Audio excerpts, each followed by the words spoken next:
يا أيتها النفس المطمئنة ارجعي إلى ربك راضية مرضية فادخلي في عبادي وادخلي جنتي. أعوذ بالله من الشيطان الرجيم. بسم الله الرحمن الرحيم، وأصلي وأسلم على المبعوث رحمة للعالمين سيدنا محمد وعلى آله وصحبه أجمعين. اللهم علمنا ما ينفعنا وانفعنا بما علمتنا وزدنا علما يا أرحم الراحمين. وفقنا اللهم لعمل الخير وخير العمل واجعلنا من الأتقياء الأنقياء الأصفياء البراء من كل شرك. Aujourd'hui, nous allons commenter la sourate suivante dans l'ordre inverse des sourates, à savoir sourate Al-Ma'un. C'est la 107e sourate dans l'ordre des sourates coraniques. Dans cette sourate, Allah Azza wa Jalla dit Bismillah ar-Rahman ar-Rahim أرأيت الذي يكذب بالدين فذلك الذي يدع اليتيم ولا يحض على طعام المسكين فويل للمصلين الذين هم عن صلاتهم ساهون الذين هم يراءون ويمنعون الماعون. Vois-tu celui qui traite de mensonge la rétribution?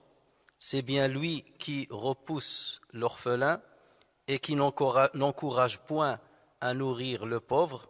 Malheur donc à ceux qui prient tout en négligeant leur salat, leur prière, qui sont pleins d'ostentation et refusent l'ustensile à celui qui en a besoin.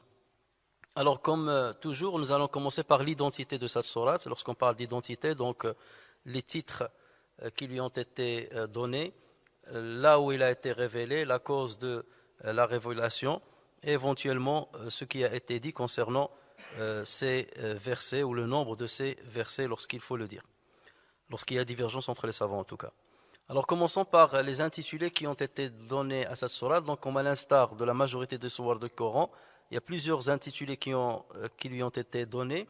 Bien entendu, le plus célèbre et le plus connu, c'est sourate Al-Ma'un, sourate Al-Ma'un, l'ustensile, où on va voir ce que veut dire Al-Ma'un tout à l'heure. Ce titre, donc, il fait référence à un mot qui est cité dans le dernier verset de cette sourate. Et d'habitude, rappelez-vous, on a dit que majoritairement, les titres sont choisis par rapport au sujet le plus important de la sourate. Alors qu'ici, on cite quelque chose qui va être cité à la fin de la sourate, Al-Ma'un. Et en fait, pour les savants, pourquoi on a choisi ce titre pour cette sourate? Parce que ce terme-là, Al-Ma'un, la seule fois où il a été cité dans le Coran, c'est dans cette sourate. Il n'y a aucun verset où on retrouve ce nom-là, ce mot-là. Donc voilà pourquoi on a privilégié cet intitulé. Et on verra après l'explication de Al-Ma'un et la symbolique qu'il donne à cette sourate. Ce titre a été donc donné par la majorité des exégètes, comme Al-Balkhi. C'est un savant qui est mort, il a vécu au IIe siècle, il est mort au début du IIIe siècle, en 215 de l'Hégire. Ibn Qutayba, Nasa'i, donc même Imam Nasa'i dans ses Sunan, il a cité ce titre-là, Az-Zajjaj, Al-Razi, donc dans son exégèse, ainsi que l'imam al-Hakim dans son Mustadrak. L'imam al-Hakim, il est mort en l'an 405 de l'Hégire. Le deuxième titre qu'on a donné à cette sourate, c'est sourate Ara'ayta. Et donc là, en référence au premier mot qui a été, ou le premier verbe qui a été cité dans cette sourate, premier mot qui a été cité dans cette sourate, Ara'ayta. Donc, et ceux qui l'ont intitulé ainsi, il y a Abdul Razzaq As-San'ani, on a parlé déjà de lui, c'est un grand savant qui a un musannaf qui a vécu à Sana'a, et c'est lui un des maîtres de l'imam Ahmed ibn Hanbal, et qui a vécu à Sana'a au Yémen. Donc Abdul Razzaq, il a intitulé ainsi dans son exégèse, l'imam al-Bukhari, ainsi dans son Sahih, il l'a appelé Surat Ara'ayta. Muhammad ibn al-Qasim al-Anbari, lui aussi c'est un grand exégète. Ibn Hajar al-Asqalani, lorsqu'il a repris le commentaire de Sahih al-Bukhari, donc il a repris l'intitulé qui a été donné par al-Bukhari. L'imam Suyuti aussi, qui est mort au Xe siècle et qui est considéré comme le rénovateur ou le réformiste du IXe siècle. L'imam Tabari aussi, un des premiers exégètes du Coran et de loin le plus connu parmi les exégètes, lui aussi il lui a donné ce titre, Surat Ara'ayta. Le troisième titre qu'on a donné à cette surat, c'est Ara'ayta alladhi. Donc en rajoutant le wasl, donc Ara'ayta alladhi, les deux premiers mots de cette surat. Et c'est le cas de ceux qui l'ont intitulé ainsi, le Bukhari aussi, il l'a intitulé ainsi. Ibn Atiyya, c'est un grand exégète andalou qui est né à Granada,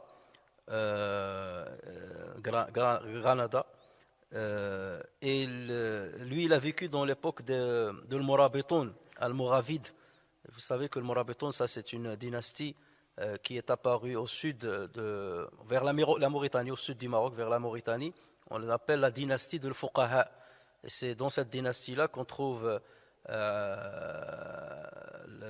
grand roi, un des plus grands rois qu'a connu l'islam, Yusuf ibn Tashafin, qui a protégé l'islam en Andalousie, ainsi que son fils. Donc, est venu après lui Ali ibn Tashafin, ensuite est venu Tashafin ibn Ali. C'est une dynastie qui est restée à peu près, qui a vécu un siècle avant que le Mouahidin ne vienne pour prendre sa place. Le quatrième titre qui a été donné à cette sourate, c'est Surat ad-Din, en référence au dernier mot du premier verset. Et on donnera la signification de din d'une manière générale et plus particulièrement dans cette sourate. Parmi ceux qui ont donné donc ce titre-là, l'imam al-Farra, rahimahullah, qui a vécu au IIe siècle, Ibn Hazm, rahimahullah, l'Andalusi, qui est mort en l'an 320 de l'Hégire.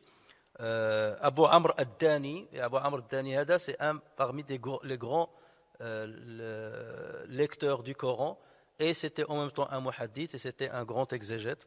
Et lui, il est mort au milieu du 5e siècle de l'Hégire, en 444 de l'Hégire, exactement. Et le cinquième titre qu'on lui a donné, c'est Surat At-Takdhib, en référence à Ra'ayta alladhi yukadhibu. Takdhib, ça veut dire le fait de démentir ad-din, bien entendu, sous-entendu. Et on a aussi, en dernier lieu, donc le sixième titre qu'on lui a donné, Surat al-Yatim, et en référence فَذَلِكَ الَّذِي يَدُعُّ al-Yatim. Donc on l'a appelé Surat l'orphelin, Surat al-Yatim. Et parmi ceux qui ont donné ce titre-là, l'imam al-Biqa'i, dont on a parlé la dernière fois en détail, qui est l'auteur du fameux livre ouvrage Nazm ad-Durar fi tanasubi al-ayati was-suwar, et qu'il a écrit en 8 volumes, on en a parlé la dernière fois. Alors maintenant, venons-en au lieu et à la cause de la révélation de cette sourate. La majorité des exégètes dit que cette sourate est mécoise. Ça veut dire qu'il a été révélé au début de la prophétie de Sayyidina Muhammad sallallahu alayhi wa sallam. Parmi ceux qui ont dit cela, il y a l'imam Ibn Kathir et bien d'autres. Cet avis se base sur quelques récits qui disent que cette sourate a été révélée à propos de certains polythéistes à la Mecque. Et on cite notamment Abu Sufyan, avant qu'il ne se convertisse à l'islam. Donc il y a des récits qui disent que Abu Sufyan, radiyallahu anhu, avant qu'il ne soit musulman, il égorgeait toutes les semaines 2 chameaux. Et il distribuait la viande aux gens, parce que c'était quelqu'un de très généreux. Et vu qu'il était un grand notable de Quraysh, pour justement maintenir cette notabilité, donc il distribuait la viande aux gens. Sauf qu'un jour, un orphelin est venu le voir pour lui demander une part de cette viande, et Abu Sufyan l'a repoussé. Donc on dit, mais le récit là n'est pas forcément authentique, c'est des récits qui ont été apportés dans des livres d'exégèse, et leurs auteurs n'ont pas cherché forcément la chaîne de transmission et l'exactitude et la validité de la chaîne de transmission. Et donc c'est à cause de cela que cette sourate aurait été révélée. Il y a certains qui disent que ce n'était pas Abu Sufyan, que c'était l'As ibn Wa'il. Et rappelez-vous, l'As ibn Wa'il, on l'a cité dans sourate Al-Kawthar, il était le personnage central de cette sourate, ainsi que dans sourate Al-Kafirun. Donc c'est le père de Amr ibn al-As radiyallahu anhu. Donc certains disent que c'était plutôt sur Al-As ibn Wa'il et d'autres disent que c'était sur Al-Walid ibn al-Mughira. Mais il y a un récit qui a été rapporté dans Sirat ibn Hisham rahimahullah, dans lequel il dit que cette sourate a été révélée suite à un événement qui est arrivé à Abu Jahl. Abu Jahl, son vrai nom c'est Abu al-Hakam ibn Hisham, mais le prophète sallallahu alayhi wa sallam l'a surnommé Abu Jahl, parce que le Hakam ça vient de l'hikma, de la sagesse, mais le prophète sallallahu alayhi wa sallam l'a surnommé Abu Jahl, celui qui détient l'ignorance. Alors ce qui est arrivé, c'est qu'il y avait un homme d'une contrée qui s'appelle Irash. Et cet homme-là est venu à la Mecque avec des chameaux et il a vendu, il y a plusieurs versions, mais ça c'est la version la plus connue. Il a vendu des chameaux à Abu Jahl. Et Abu Jahl ne lui a pas payé tout l'argent. Il lui a dit je te paierai après le reste, mais il n'a pas honoré son engagement. Donc cet homme Irashi a essayé de le relancer, mais Abu Jahl ne voulait pas lui donner son argent. Donc ce qu'il a fait, il est allé dans une assise, il y avait une assise de grands notables de Quraysh, il est allé les voir et il leur a dit, je vous conjure par Dieu, est-ce qu'il y a parmi vous quelqu'un qui a de la notoriété et qui se fait entendre par Abu Jahl, Abu al-Hakam, pour qu'il me restitue mon dû. Alors eux, ils se sont moqués de lui, puisque pas loin d'eux, il y avait le prophète Mohammed sallallahu alayhi wa sallam qui était assis. Déjà, il était prophète. Donc ils lui ont dit, si tu veux résoudre ton problème, va chez cet homme-là, et il n'y a que lui qui va te résoudre le problème. Parce que Abu al-Hakam, il l'écoute bien. Et eux, c'est seulement pour se moquer en fait. Donc l'homme, naïvement, est parti voir le prophète sallallahu alayhi wa sallam. Et il lui a dit, voilà, on m'a envoyé vers toi, on m'a dit que tu es le seul qui pourra résoudre un litige que j'ai avec Abu al-Hakam. Est-ce que tu peux intervenir et intercéder en ma faveur afin qu'il me donne mon dû? Et là, le prophète sallallahu alayhi wa sallam ne refusait jamais le service qu'on lui demandait. Donc le prophète sallallahu alayhi wa sallam s'est levé. Il savait, il lui a dit, les gens là-bas m'ont envoyé vers toi. Il savait qu'ils se sont moqués de lui, mais malgré cela, le prophète sallallahu alayhi wa sallam s'est levé et il lui a dit, viens avec moi. Et ils se sont dirigés vers la demeure de Abu al-Hakam, de Abu Jahl. Les notables ayant vu cela, déjà ils ont vu que c'est courageux de la part du prophète sallallahu alayhi wa sallam, c'est même dangereux de la part du prophète sallallahu alayhi wa sallam d'aller voir Abu Jahl. Il sait très bien, il a bien compris qu'on se moque de lui. Mais malgré ça, il est parti avec lui. Donc ils ont dépêché quelqu'un parmi eux pour lui dire, va avec eux et rapporte-nous ce qui va arriver. Ils s'attendaient à ce que Abu Jahl insulte le prophète ou le frappe, parce que... Donc le prophète sallallahu alayhi wa sallam est allé jusqu'à devant la porte de la maison d'Abu Jahl. Il a toqué sur la porte. On lui a dit, donc Abu Jahl qui était à l'intérieur, il a dit c'est qui? Il lui a dit Muhammad ibn Abdillah. Et Abu Jahl est sorti, il a vu le prophète sallallahu alayhi wa sallam. Il a dit qu'est-ce que tu veux? Le prophète sallallahu alayhi wa sallam lui a dit il faut que tu donnes l'argent à cette personne-là, il faut que tu lui donnes son dû. Il lui a dit d'accord, je vais le faire tout de suite. Il est rentré, il a ramené l'argent, il est sorti, il a donné l'argent à l'homme, et l'homme est parti tout content. Et le prophète sallallahu alayhi wa sallam a rebroussé chemin. Donc l'homme que le groupe de notables avait dépêché est revenu chez les gens, il leur a dit mais j'étais étonné, mais je regardais de loin, et j'ai vu Abu Jahl, il n'a pas protesté, Mohammed lui a donné une injonction, et tout de suite il est rentré, il lui a sorti l'argent sans discuter. Et là ils étaient étonnés. Donc ils sont allés voir Abu Jahl et ils lui ont dit est-ce que tu as renié la religion de tes parents? Sabat, as-tu renié la religion de tes parents? Il leur a dit pourquoi vous dites ça? Ils lui ont dit mais pourquoi tu as exécuté l'injonction que tu as faite Mohammed? Et il leur a dit lorsque j'ai ouvert la porte, j'ai vu Mohammed et j'ai vu derrière lui un chameau énorme que j'ai jamais vu de ma vie. Je n'ai jamais vu pareil de ma vie. Un chameau énorme, avec un visage qui fait peur et avec des dents qui font peur.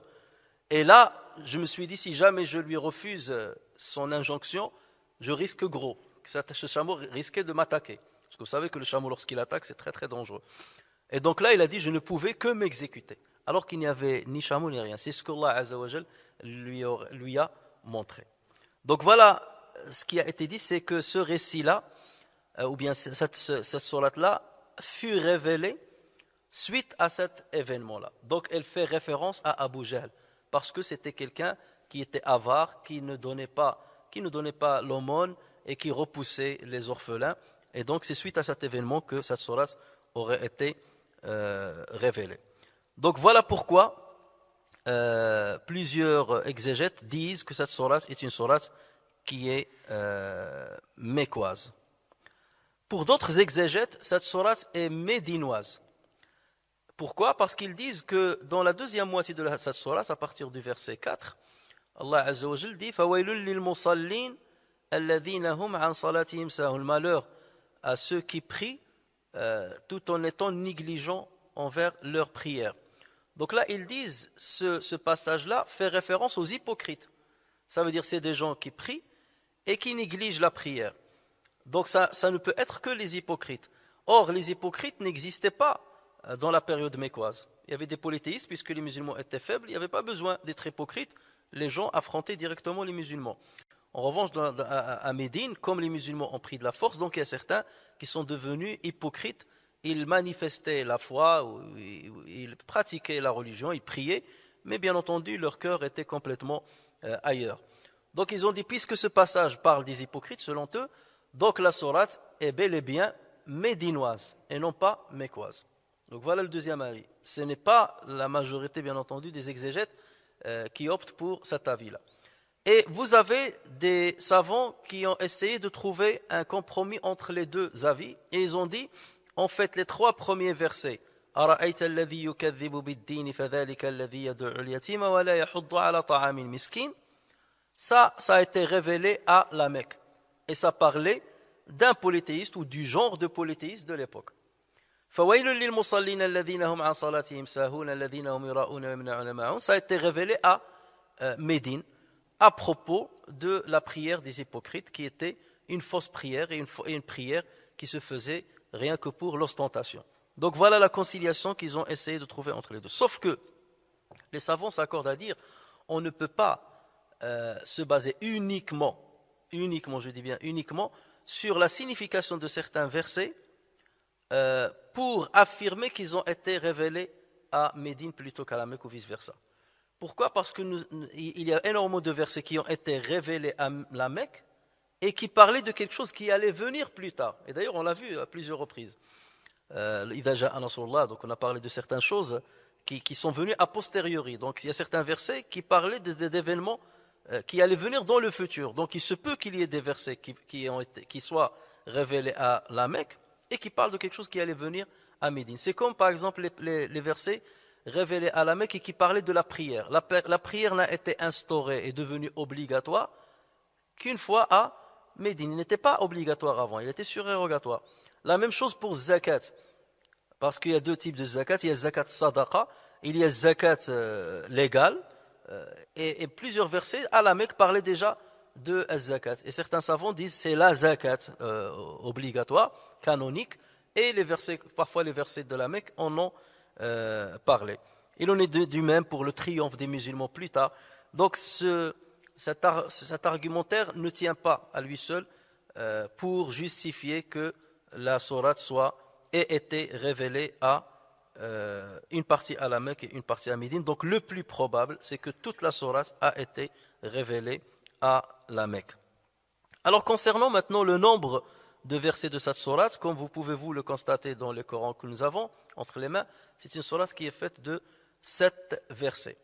En revanche, pour certains savants, il n'y a que 6 versets, puisqu'ils considèrent que les 2 derniers versets sont fusionnés en fait en un seul.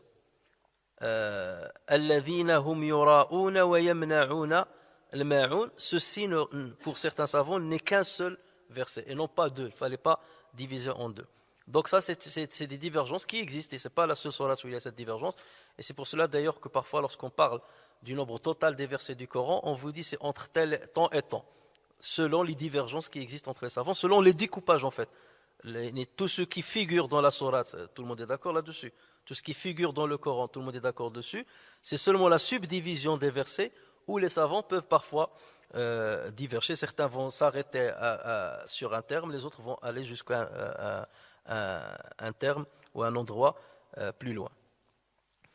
Alors maintenant, venons-en au premier verset. Ara'ayta alladhi yukadhibu bid-din. Quand vous le voyez, vois-tu celui qui traite de mensonge la rétribution. Cette sourate, comme vous le voyez, fait partie des sourates qui commencent par un questionnement. Nous avons déjà parlé de les différentes catégories de sourates selon ce par quoi ils commencent. Donc elle commence par un questionnement. Ara'ayta. Ara'ayta. Dans ce questionnement, c'est Allah Azza wa Jal qui s'adresse à qui? Alors la majorité des savants dit que Allah Azza wa Jal ici s'adresse à Muhammad sallallahu alayhi wa sallam. Ara'ayta, donc le mukhatab huna, le questionné, c'est Muhammad sallallahu alayhi wa sallam. D'autres disent non, c'est n'importe quel musulman raisonné et lucide. Donc ça concerne tout le monde. Vois-tu celui qui traite de mensonge la rétribution? Donc c'est pas une parole qui s'adresse uniquement au prophète Mohammed sallallahu alayhi wa sallam. Mais ce qu'il faut savoir, c'est qu'il y a plusieurs paroles dans le Coran qui s'adressent au prophète Mohammed sallallahu alayhi wa sallam, mais par son biais, elles s'adressent à tous les musulmans. Et il y a des paroles qui s'adressent exclusivement au prophète sallallahu alayhi wa sallam et ne s'adressent pas à quelqu'un d'autre. Comme on en parlera lorsque Allah Azza wa Jal dit Alam nashrah laka sadrak wa wada'na anka wizraka alladhi anqadha dhahraka wa rafa'na laka dhikrak. Toute sourate Sharh s'adresse exclusivement au prophète sallallahu alayhi wa sallam. Inna a'taynaka al-kawthar s'adresse exclusivement au prophète sallallahu alayhi wa sallam. Mais cette sourate, on peut dire que certes, elle s'adresse dans l'apparence à Muhammad sallallahu alayhi wa sallam, au prophète Muhammad sallallahu alayhi wa sallam, mais par son biais, elle s'adresse à n'importe quelle personne raisonnée et lucide, puisque celui qui ne l'est pas, bien entendu, ne va pas remarquer ce pourquoi il a été interpellé par ce questionnement. Alors, il y a plusieurs types de questionnements dans le Coran, même dans la langue arabe, il y a plusieurs types de questionnements. Il y a l'istifham al-inkari, il y a plusieurs. Ici, c'est ce qu'on appelle istifham ta'ajjub, un questionnement d'étonnement. Un questionnement d'étonnement, ou un questionnement qui interpelle l'étonnement de celui qui est questionné. N'as-tu pas vu étonnamment celui qui traite de mensonge? Donc ça doit susciter quelque chose qui doit susciter l'étonnement.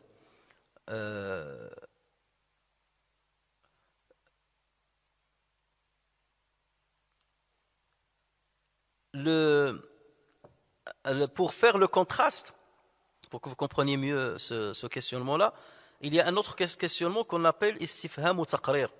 C'est un questionnement par le biais duquel on rappelle ou on confirme un fait, ou on interpelle la mémoire du questionné sur un fait qui est arrivé dans le passé.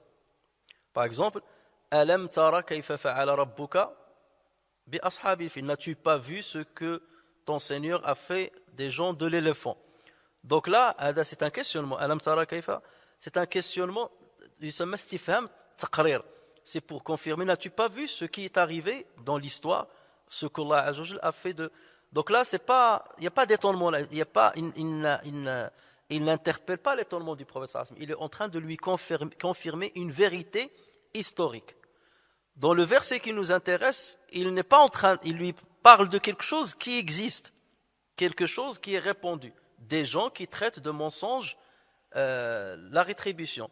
Donc Allah Azza wa Jal interpelle ici l'étonnement du prophète sallallahu alayhi wa sallam. C'est quelque chose qui est étonnant pour quelqu'un qui raisonne. Pour quelqu'un qui raisonne et qui est lucide, normalement on doit croire à la rétribution.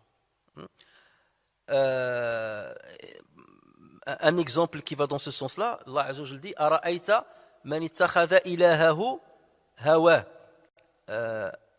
As-tu vu, ou la vois-tu, as-tu vu celui qui a pris pour divinité sa propre passion? Est-ce qu'il y a des gens qui prennent leur passion pour une divinité, c'est vrai.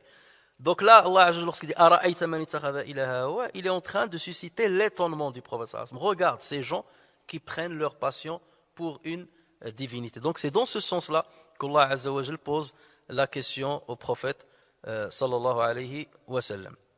Alors, qu'est-ce que signifie d'abord le mot ad-din? Ara'ayta alladhi yukadhibu bid-din. Bon, dans la traduction, j'ai dit, où ce que vous trouvez, vois-tu celui qui traite de mensonge la rétribution? Pourquoi choisir cette traduction plutôt qu'autre chose? Il faut savoir que le Coran a utilisé le mot din à plusieurs reprises. Si vous voyez le mot din, il a été utilisé énormément de fois dans le Coran. Et à chaque fois, il peut avoir une signification différente. Dans le Coran déjà. Certains exégètes ont essayé de voir combien de sens porte le nom ad-din dans le Coran. Et ils ont trouvé 10. Certains ont trouvé 10 sens de din dans le Coran. Alors le premier sens, c'est la religion. Donc lorsqu'on dit ad-din, c'est la religion. C'est la voie vers Dieu quelque part, c'est la religion. Et là, lorsqu'on lit قول الله عز وجل هو الذي أرسل رسوله بالهدى ودين الحق. C'est lui qui a envoyé son messager avec la bonne direction, le huda, la guidance, et la religion de vérité. Donc ici, ça veut dire la religion. Le prophète a ramené la religion de vérité. Le deuxième sens de ad-din, c'est tawhid. C'est l'attestation de l'unicité de Allah Azza wa Jal. Allah Azza wa Jal dit à ce propos, ou là, un exemple de ce que Allah Azza wa Jal, dans lequel Allah Azza wa Jal utilise ce sens en utilisant le mot din. وَإِذَا غَشِيَهُمْ مَوْجٌ كَالظُّلَلِ دَعَوُوا اللَّهَ مُخْلِصِينَ لَهُ الدِّينَ. Lorsque, ou là, quand une vague les recouvre comme des ombres, il parle des naufragés, quand une vague les recouvre comme des ombres, ils invoquent Allah, vouant leur attestation d'unicité exclusivement à lui. Ça, c'est la bonne traduction. D'accord ? Dans les traductions que vous allez trouver, on va dire vouant un vrai culte, un culte exclusif à Dieu. C'est ça les traductions qu'on dit, que vous allez trouver. Mais la vraie signification, c'est cela. Ça veut dire qu'eux, ils associent à Dieu leur force, leur savoir-faire, mais une fois ils sont dans une épreuve grave, donc là, ils invoquent Dieu en lui vouant, c'est-à-dire en manifestant une vraie attestation d'unicité. C'est-à-dire, tu es notre Seigneur, sauve-nous. Donc là, ils ne se basent plus sur leur force, sur leur savoir-faire, les machines, il n'y a rien du tout. Là, on s'adresse directement à Dieu. Donc c'est là où ils attestent de la vraie unicité de Dieu, puisque c'est à lui seul qu'ils se réfugient et qu'ils retournent. Donc ici, dans ce sens-là, mukhlisina lahu ad-din, à chaque fois que vous trouvez mukhlisina lahu ad-din dans le Coran, ça va dans le sens de l'attestation de l'unicité de Dieu. C'est ça la signification de din dans ce genre de verset. Mukhlisina lahu ad-din. D'ailleurs, on le retrouve dans Surat lorsque Allah dit wa ma umiru illa liya'budullaha mukhlisina lahu ad-din. On ne leur a demandé que d'adorer Dieu, d'accord, en lui vouant une attestation d'unicité exclusive, c'est ça, en manifestant un vrai tawhid pour lui. Donc c'est ça, mukhlisina lahu ad-din. Puisqu'il a déjà cité ya'budullah, ils adorent Dieu. Donc ça sous-entend que c'est la religion, ils sont déjà dans la religion puisqu'ils adorent Dieu. Mais il faut attester de son unicité d'une manière exclusive. Le troisième sens qu'on peut donner, qui est donné à ad-din dans le Coran, c'est le jugement. Al-hisab, c'est le jugement. Un exemple, lorsque Allah Azza wa Jal dit yawma idhin yuwaffihimullahu dinahumul haqq. Yawma idhin yuwaffihimullahu dinahumul haqq. Ce jour-là, c'est-à-dire le jour du jugement, Allah leur donnera leur vrai jugement. Yuwaffihim dinahumul haqq. Il leur donnera leur vrai jugement. Il va pas, si on traduit par religion, ça va pas. Dieu va leur donner leur religion. Il va leur donner leur religion. Ça n'a aucun sens. Il va leur donner leur vrai jugement.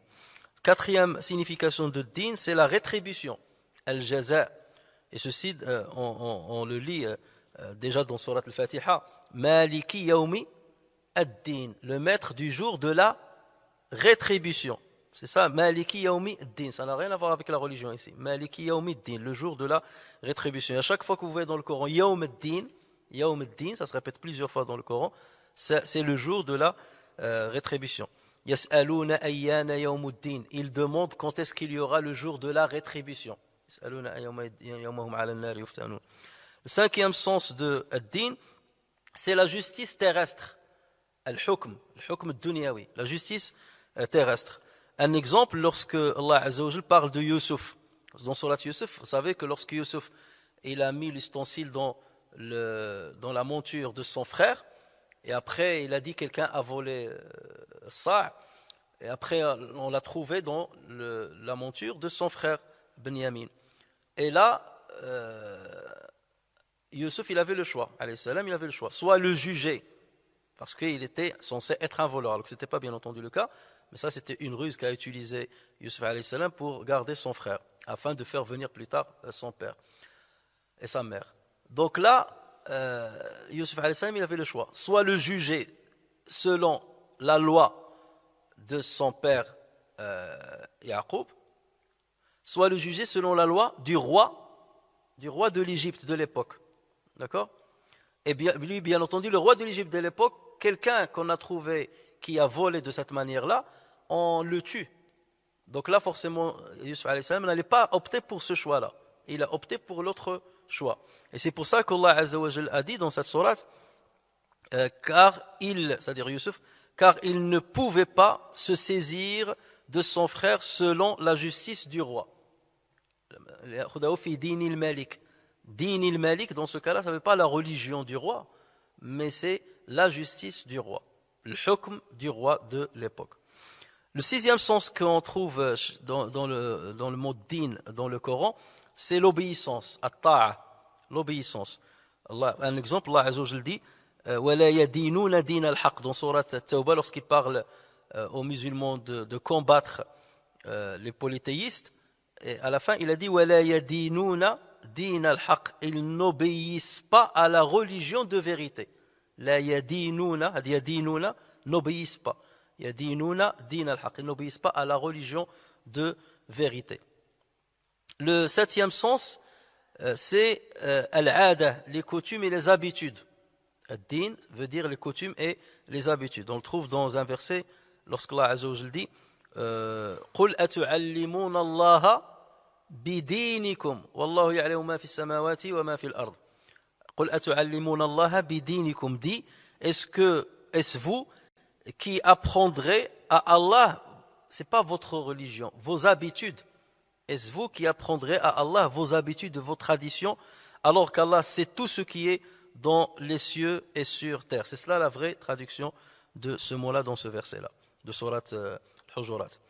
Le huitième sens, c'est al-milla, la voie de droiture. Al-milla, c'est la voie de droiture. Allah Azza wa Jalla dit وَذَلِكَ دِينُ الْقَيِّمَةِ وَذَلِكَ دِينُ الْقَيِّمَةِ. C'est cela la vraie voie de justice ou de justesse. Din al-qayyima, ça veut dire la vraie voie, c'est le milla al-qayyima. Le ad-din aussi dans le Coran veut dire aussi le hudud, les sanctions de Allah Azza wa Jalla. Regardez dans sourate Nur, lorsqu'Allah Azza wa Jalla parle de la fornicatrice et de fornicateur et qu'il parle de la sanction qu'il faut leur infliger, Allah Azza wa Jalla dit وَلَا تَأْخُذْكُمْ بِهِمَا رَأْفَةٌ فِي دِينِ اللَّهِ وَلَا تَأْخُذْكُمْ بِهِمَا رَأْفَةٌ فِي دِينِ اللَّهِ. Din illah ici, ça ne veut pas dire la religion de Dieu, mais la sanction de Dieu. Et ne soyez point pris de pitié pour eux dans l'exécution de la sanction de Dieu. Donc, din illah, c'est la sanction de Dieu. Hududu Allah. Din aussi, le dernier sens de din dans le Coran, c'est le nombre exact, l'adad, le nombre exact d'une chose. Allah Azza wa Jalla, par exemple, lorsqu'il parle de l'année qu'il est divisé en 12 mois, dans ces 12 mois, il y a combien de mois sacrés? Véritablement, il n'y en a que 4. En parlant de cela, Allah Azza wa Jalla dit minha, c'est-à-dire de ces 12 mois, minha arba'atun hurumun dhalika ad-dinul qayyim. Ça ne veut pas dire telle est la religion juste, non. Dhalika ad-dinul qayyim, ça veut dire tel est le vrai nombre des mois sacrés. Dhalika ad-dinul qayyim, tel est le vrai nombre des mois sacrés. Donc vous voyez que le mot din dans le Coran est polysémique, il peut avoir 10 sens. Alors concernant la sourate qui nous intéresse,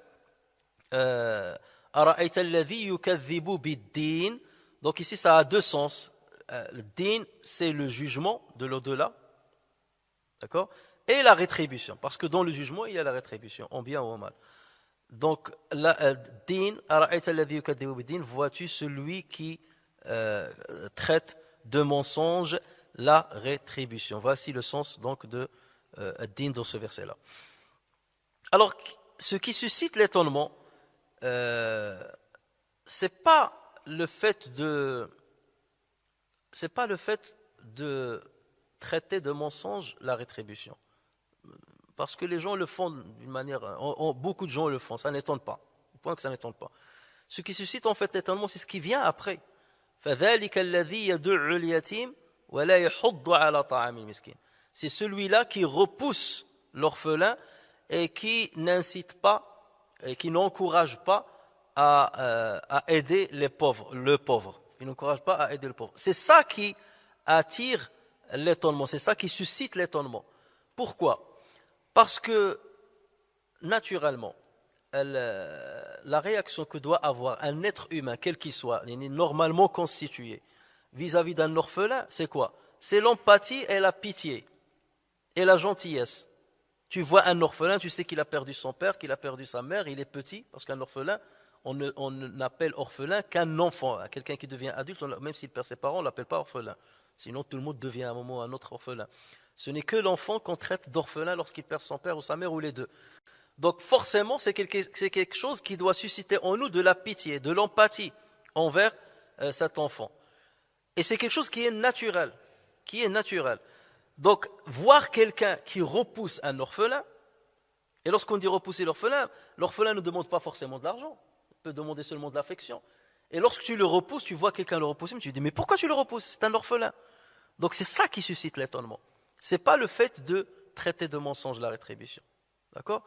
Donc lorsque Allah dit Ara'aita, alladhi yukadhibu bid-din, l'étonnement, c'est pas là, c'est ce qui va venir après. Wala yahuddu ala ta'amil miskin. Et il n'encourage pas à aider, à nourrir le pauvre. Tu peux ne pas nourrir un pauvre. J'ai pas de quoi le nourrir. J'ai pas d'argent pour te nourrir, j'ai pas de nourriture pour te nourrir. Mais refuser d'inciter les autres à le nourrir, ça c'est encore un drame. Et je ne te demande pas d'argent, je te demande seulement de dire aux gens de les pousser à me nourrir parce que je suis véritablement pauvre. D'accord ? Donc, voir quelqu'un qui voit les pauvres et voit les gens qui peuvent l'aider et ne les encourage pas à le faire, donc là, ça montre qu'il n'a pas de cœur, qu'il a un cœur dur. Et c'est ça qui suscite l'étonnement.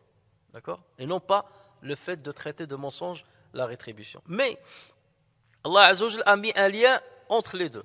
Parce qu'il a dit Ara'ayta alladhi yukadhibu bid-din fa dhalika alladhi yad'u al-yatim. Avec le fa, ce préfixe-là, il met le lien entre le premier verset et le deuxième verset. Quelle est sa signification ? Sa signification, tu veux savoir, quelque part c'est ça, tu veux savoir pourquoi celui-là traite de mensonge la rétribution. On peut le comprendre de cette manière. Tu veux pour savoir pourquoi il fait ça ? C'est parce qu'il repousse le pauvre, l'orphelin, et qu'il n'encourage pas à nourrir le pauvre. D'accord ? Autrement dit, c'est parce qu'il n'a plus de fitra. Le fitra, normalement, doit nous pousser à attirer vers nous l'orphelin et à inciter à nourrir le pauvre. C'est ça le fitra. Notre nature initiale, notre nature innocente. Donc, Allah Azza wa Jalla est en train de dire, cette personne-là qui repousse l'orphelin et qui n'incite pas à nourrir le pauvre, sa fitra, elle a été entachée, sa fitra, elle a été bousillée. Donc, qu'est-ce que tu attends de lui ? Tu attends de lui qu'il croit au jour de la rétribution, qu'il croit en Dieu. Parce que le fitra aussi reconnaît Dieu. Et par le fitra, on reconnaît le jour de la rétribution.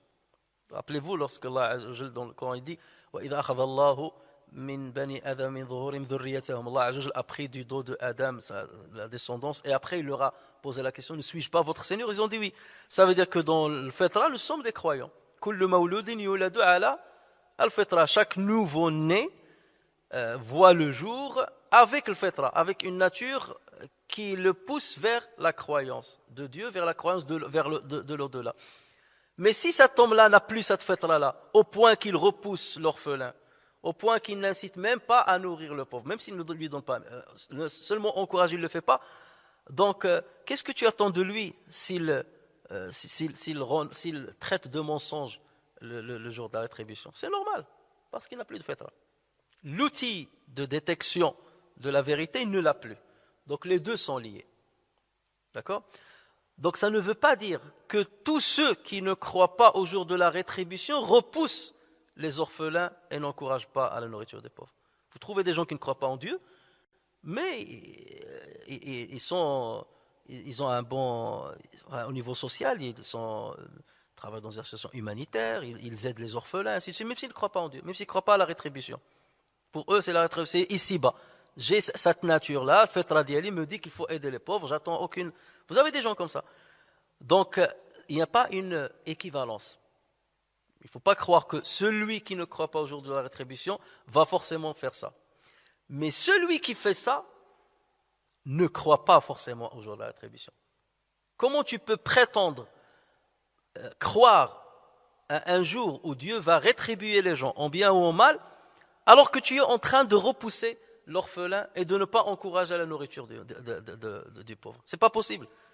C'est pas possible. Si tu croyais véritablement au jour du jugement, tu ne peux que te soumettre à cette bonne éthique, à ce bon comportement. Donc voilà comment il faut comprendre ce verset et ce passage de manière générale.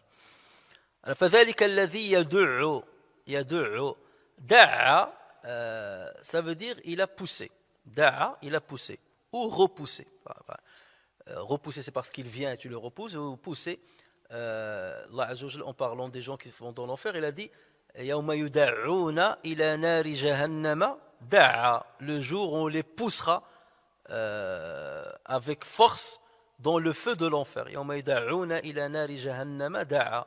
Donc يَدُعُّ الْيَتِيمِ, ça veut dire il le repousse. وَلَا يَحُضُّ, ça veut dire il n'incite pas. Alors, on peut se dire pourquoi Allah Azza wa Jalla a utilisé le présent, alors qu'il est en train de parler de certaines personnes qui ont fait ça dans le passé. Le présent, dans l'arabe, signifie at-tajdid wa at-tikrar, la répétition et le renouvellement de l'acte. Donc, فَذَلِكَ الَّذِي يَدُعُّ الْيَتِيمِ, c'est celui qui repousse et qui continuera de repousser l'orphelin. C'est quelque chose qu'il n'a pas fait seulement une fois, mais qu'il fait à multiples reprises, et tout le temps et d'une manière régulière. Il en est de même pour le fait d'encourager à nourrir le pauvre. Donc c'est quelque chose qui est, c'est-à-dire qui lui est collé. Il va le faire tout le temps, et il le fait tout le temps.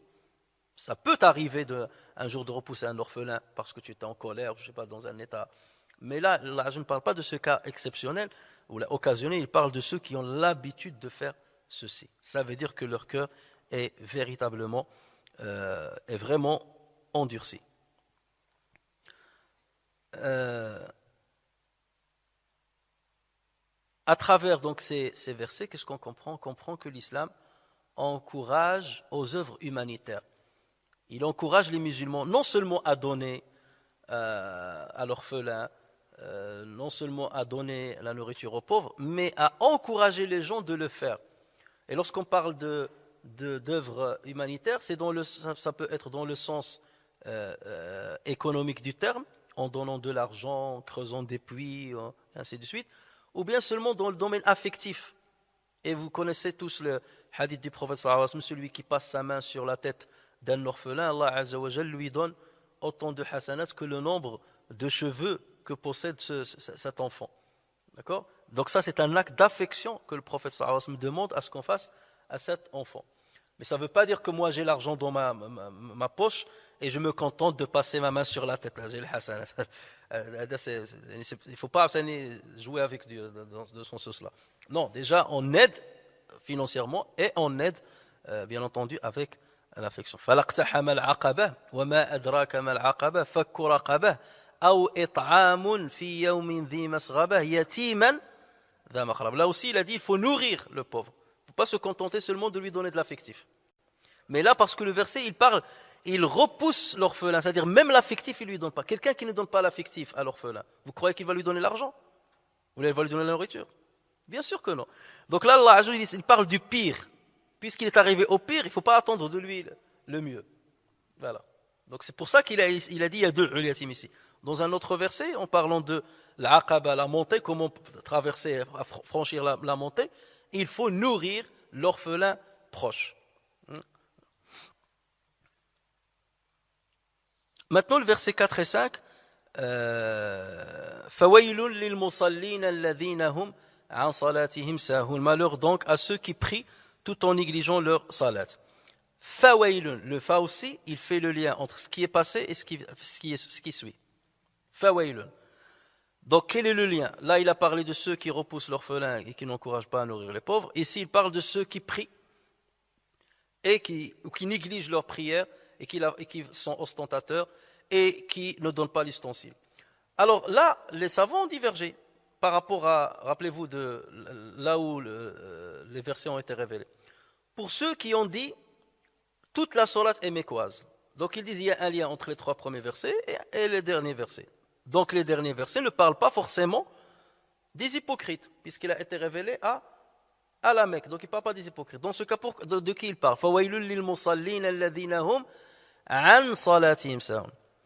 Ils disent, Allah Azza wa Jalla a dit, فَوَيْلٌ لِلْمُصَلِّينَ الَّذِينَ هُمْ عَنْ صَلَاتِهِمْ سَاهُونَ. Il n'a pas dit الَّذِينَ هُمْ فِي صَلَاتِهِمْ سَاهُونَ.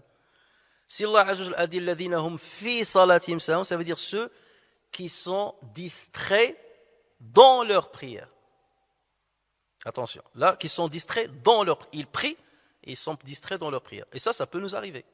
Le prophète sallallahu alayhi wa sallam, parfois, ça lui est arrivé d'être distrait dans la prière, n'est-ce pas? Alors qu'Allah Azza wa Jalla ici a dit الَّذِينَ هُمْ عَنْ صَلَاتِهِمْ سَاهُونَ. Ça veut dire quoi, an ici? Ça veut dire ceux qui négligent la prière. Donc pour ceux qui disent que toute la sourate c'est quoi, ça veut dire ceux qui ne prient pas. Malheur à ceux qui ne prient pas. Mais là, on leur rétorque, on leur dit, mais dans ce cas, pourquoi Allah Azza wa Jalla a dit le musallin? Malheur aux prieurs, à ceux qui prient et qui négligent la prière. Ils disent, Allah Azza wa Jalla ici, il l'utilise dans le sens de la moquerie. Ils ne prient pas, mais dans le sens de la moquerie. Et plusieurs fois dans le Coran, Allah Azza wa Jalla, il se moque. Il se moque des politistes, des égarés, en donnant l'impression qu'ils parlent du bien en eux, qu'ils parlent en bien d'eux. Non, alors qu'ici c'est pas le cas. Ici donc al-musallin, c'est seulement en guise de moquerie qu'il les a nommés al-musallin, alors qu'ils ne le sont pas. قالوا لم نكن من المصلين ولم نكن نطعم المسكين وكنا نخوض مع الخائضين. Nous n'étions pas parmi les prieurs. Donc voilà ce qu'ils disent, pour comprendre, pour justifier quand même et expliquer pourquoi elle est toute mécoise. Pour ceux qui disent qu'elle est médinoise, donc ils disent les deux parties de la sourate sont tous les deux médinoises. Donc les deux parties parlent des hypocrites.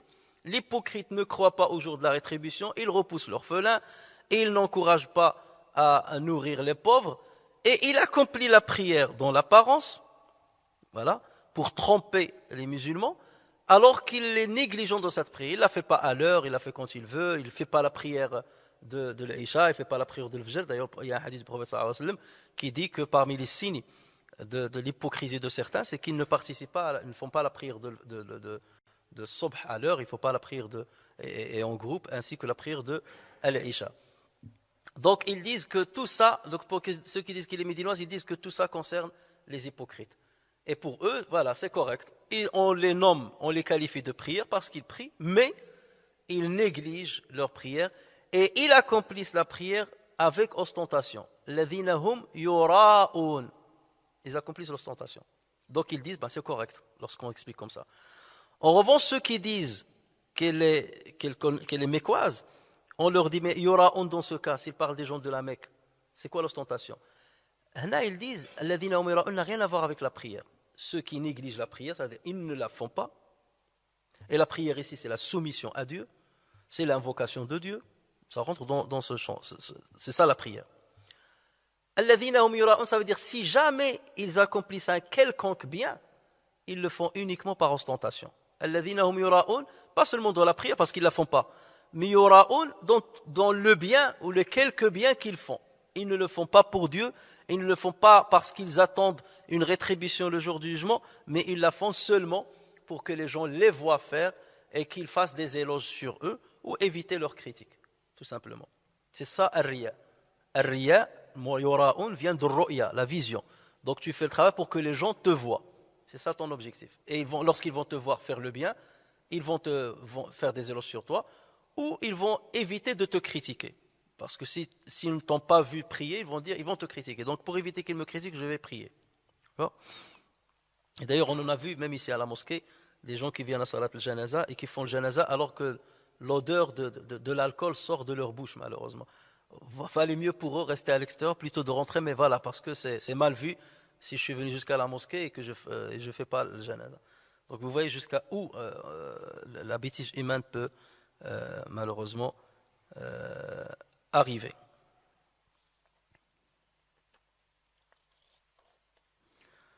Alors, regardez toujours, Allah Azza wa Jal, il met le lien entre salat, ladina hum yura'un, et après il dit wa yamna'una al-ma'un. Yura'un, on a compris ce que ça veut dire. Bon, déjà pour ceux qui disent la première partie c'est j'ai oublié de le dire, ceux qui disent la première partie, les 3 premiers versets sont mécois, les 4 derniers sont médinois, comment ils peuvent justifier le fa? Fawailul lil musallin. On a dit que le fa là, il met le lien entre ce qui est passé et ce qui va venir. Donc si ça concerne les gens qui étaient à la Mecque, et là ça concerne les hypocrites qui sont à Médine, pourquoi il a utilisé le fa? Ils disent, c'est pour dire que les hypocrites de Médine, vous les voyez prier avec vous. Hein? Vous les voyez dans l'apparence musulmane, mais ils sont pareils que les polythéistes de la Mecque qui ne croient pas au jour de la rétribution. Et c'est pour cela qu'il a utilisé le pluriel. Au départ, il a dit Ara'ayta alladhi, vois-tu celui, pas ceux qui, il n'a pas utilisé le pluriel, il a utilisé le singulier. Alladhi yukadhibu bid-din. Et après, il a dit Fawailun lil musallin, il n'a pas dit Fawailun lil musalli, il n'a pas utilisé le singulier. Il a dit malheur à ceux qui prient, il a utilisé le pluriel. Donc ils disent que là, il regroupe les deux et il les met dans le même sac. Les polythéistes de la Mecque, qui ne croient pas au jour de la rétribution, et les hypocrites de Médine, parce qu'eux aussi ne croient pas à la rétribution. D'accord? Donc il est en train de leur dire, ils sont pareils que les autres. Même si vous le voyez prier à côté de vous, ils sont pareils que les autres. Donc vous voyez que tous les savants, les 3 avis, ceux qui disent que tous les versets sont mécois, ceux qui disent que tous les versets sont médinois, ceux qui disent la première moitié est mécoise, la deuxième médinoise, ils arrivent toujours à trouver une argumentation logique pour l'utilisation du fa. Parce que c'est le fa là, le lien là, entre la première et la deuxième partie qui est très fort et qu'il faut justifier. Et donc vous voyez qu'on trouve toujours une argumentation logique pour justifier le lien entre les deux. Bien entendu, en islam, nous savons très bien qu'il y a un lien étroit entre la foi en Dieu, la foi en le jour de la rétribution et l'aide qu'on peut donner aux orphelins et aux pauvres. Lorsqu'Allah Azza wa Jal parle dans Surat Al-Insan, il dit il parle des vertueux, il dit ils nourrissent, ils donnent la nourriture, ils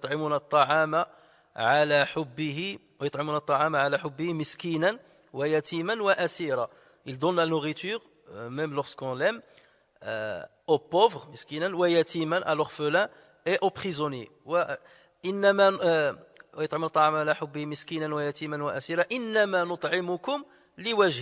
On ne vous nourrit que pour la face de Dieu. Nous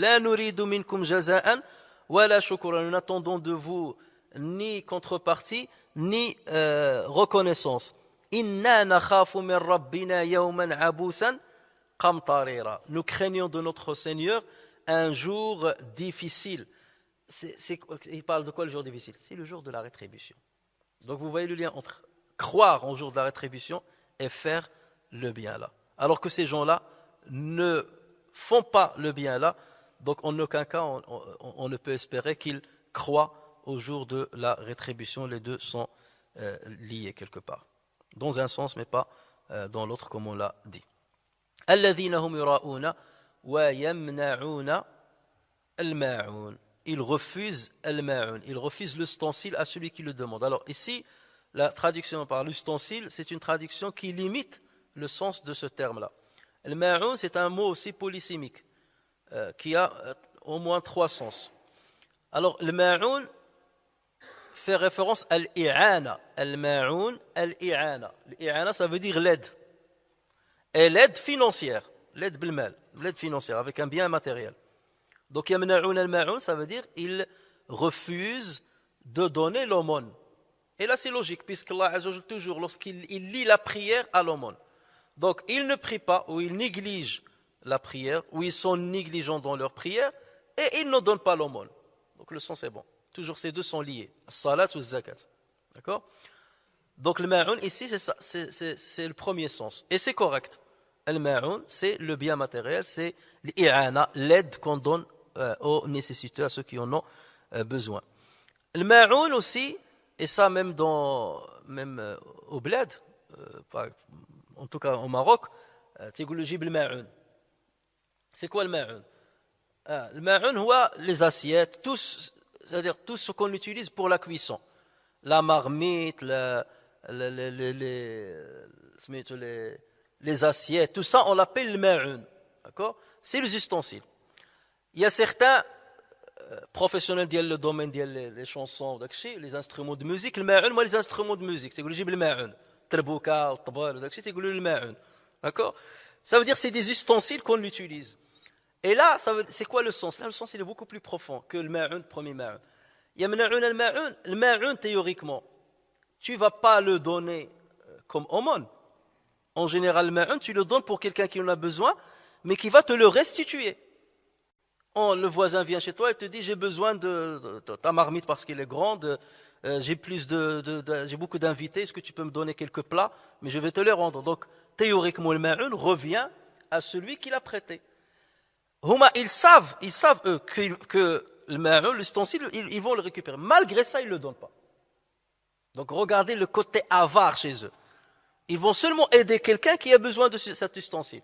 Et malgré ça, ils ne le donnent pas. Donc, c'est pour montrer l'avarice dans le plus extrême. Puisque cette sourate, il parle de plus extrême. Repousser l'orphelin, c'est extrême. Ne pas refuser seulement d'encourager à nourrir un pauvre, c'est extrême. Négliger la prière, c'est extrême. L'ostentation, c'est extrême, parce que l'ostentation, c'est le shirk al-asghar, ou bien le shirk al-khafi, c'est le petit associationnisme, ou bien l'associationnisme diffus. Et là aussi, refuser seulement de donner le ma'un, alors que on ne va rien perdre, on va le restituer. D'accord? Donc vous voyez, ça, le sens là aussi, ça prend un autre sens. Et le ma'un, le troisième sens de le ma'un, on a rapporté sur Aïcha radiyallahu anha qu'il a dit le ma'un, c'est l'eau, le feu et le sel. L'eau, le feu et le sel. Quelqu'un qui te dit, donne-moi, j'ai soif, est-ce que tu peux me donner un peu d'eau? Et tu lui refuses ça. Alors que le prophète me dit, les gens sont associés pour l'eau. L'eau, normalement, on la refuse à personne. Tu imagines refuser, quelqu'un te dit donne-moi à boire et il te refuse de te donner à boire. C'est ça fait partie de l'ma'un, selon Aïcha. Alors que c'est quelque chose qui ne coûte pas ni rien du tout. Pareil pour le feu, quelqu'un te dit tu peux me donner une allumette ou un briquet pour allumer du feu, c'est ça le sens du feu. Et il ne te le donne pas, alors qu'il ne paie rien. Ou bien du sel. Ou le sel, c'est quoi? Voilà. Le voisin qui toque chez toi et te dit j'ai un peu besoin de sel, j'ai plus de sel, est-ce que tu me donnes? Et non, je ne te donne pas le sel, je n'en ai plus. C'est le pire des gens qu'on puisse imaginer. Donc voici 3 significations du mot al-ma'un. Et vous voyez qu'Allah Azza wa Jalla l'a laissé comme ça. Et c'est pour ça que certains l'ont appelé sourate, je reviens à ce qu'on a dit tout à l'heure, sourate al-ma'un. Parce que quelqu'un qui refuse le ma'un, tu ne peux t'attendre à rien de lui, à aucun bien de sa part. Même le bien le plus élémentaire, qui ne coûte rien, il ne le donne pas. Toi, tu vas attendre de lui qu'il croit au jour de la rétribution, qu'il croit en Dieu, qu'il donne l'aumône. C'est pour ça que la symbolique de l'ma'un, ceux qui l'ont intitulé Surat al-Ma'un, d'abord parce que c'est un terme qui est rare dans le Coran, et ça a une signification, ça a une symbolique qui est très forte, qui montre le degré extrême de l'avarice de ces gens-là. L'avarice dans la religiosité, l'avarice dans leur comportement avec les êtres qui sont dans la nécessité. Donc vous voyez que cette sourate, on a essayé de la faire en une seule séance, mais là aussi vous voyez qu'elle est très riche. Et la dernière fois, bien entendu, on a expliqué le lien qu'il y a entre cette sourate et sourate Al-Kawthar, puisque Allah Azza wa Jalla dit au prophète, Inna a'taynaka al-Kawthar, nous t'avons attribué le Kawthar, et ça c'est le jour de la rétribution. Le Kawthar, c'est pas maintenant, c'est dans le jour de la rétribution. Et le prophète sallallahu alayhi wa sallam croit à ce jour de la rétribution. Ceux-là ne croient pas au jour de la rétribution. Fasalli li rabbika, prie exclusivement pour ton Seigneur. Le lam là, fasalli li rabbika. Ceux-là, ils font la prière par ostentation et avec négligence. Hein? الذين هم فولي للمصلين الذين هم عن صلاتهم ساهون الذين هم يراءون. فصل لربك وانحر. Nhar, ça veut dire égorge les chameaux. Pourquoi le chameau? Parce que c'est le chameau qui va te permettre de donner le maximum de viande aux pauvres, aux orphelins et à tous ceux qui sont nécessiteux. Alors que dans cette sourate-là, tu peux lui demander le nahr. Vous voyez, même le ma'un, il ne te le donne pas. Et en contrepartie, donc vous voyez le contraste entre ce que font ces gens-là et ce que le prophète sallallahu alayhi wa sallam va faire. Ce que Allah Azza wa Jal a donné au prophète sallallahu alayhi wa sallam ici et ce qu'il va leur retrancher parce qu'ils ont ce profil-là. Donc vous voyez qu'il y a un lien étroit entre Surat al-Ma'un et Surat al-Kawthar. Et c'est pour cela, donc encore une fois, que ce n'est pas anodin d'avoir cet ordre de suwar dans le Coran et ce n'est pas non plus anodin d'avoir cet ordre dans les ayats. Et moi je dirais même que même si on suppose que la deuxième partie de la sourate, elle parle des hypocrites et qu'elle a été révélée à la Mecque, ce n'est pas contradictoire. Allah Azza wa Jal sait pertinemment ce qui va venir après. Donc même s'il l'a révélé à la Mecque, il annonce déjà les différentes catégories des non-croyants qui existeront à l'époque du prophète sallallahu alayhi wa sallam. Les polythéistes et les hypocrites.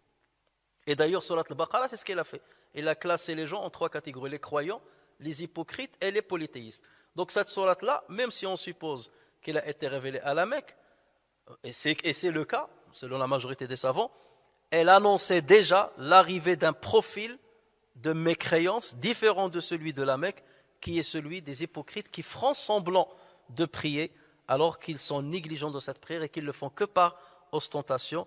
Et ce sont des gens qui sont avares, radins, autant que ceux qui vont être à la Mecque. أسأل الله تبارك وتعالى أن ينفعنا بما سمعنا وأن يعلمنا ما ينفعنا وينفعنا بما علمنا إنه على ذلك قدير بالإجابة جدير. سبحانك اللهم وبحمدك نشهد أن لا إله إلا أنت نستغفرك ونتوب إليك. سبحان ربك رب العزة عما يصفون وسلام على المرسلين والحمد لله رب العالمين.